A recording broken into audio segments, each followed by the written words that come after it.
Leaders both here in the city of Milwaukee and at the state level are trying once again to have cameras placed at traffic lights to combat reckless driving. However, this time around, there are restrictions on where in the city they can be placed and how many per district. It's getting real bad out here.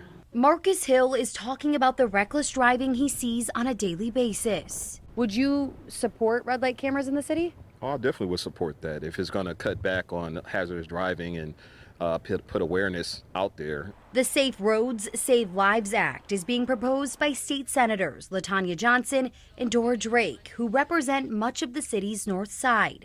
It's reimagined legislation that would allow a second set of eyes around the city. People feel free to do such because they don't see a cop around and they're like, okay, I can do what I want.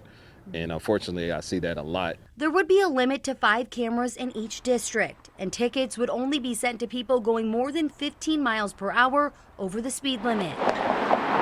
People are just going to slow down at the traffic lights, and then they're just going to speed up again. David Utal-Veroff understands the vision, but is worried about the previous failed attempts. Knowing that this has failed multiple times, does it give you any hope that it would go through?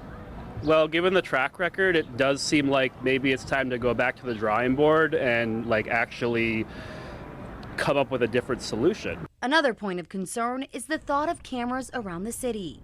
They're going to be used for other things too, for surveillance, and it's sort of it makes you a bit paranoid that you're being watched. The Safe Roads, Save Lives Act is expected to be formally introduced in the legislature later this week.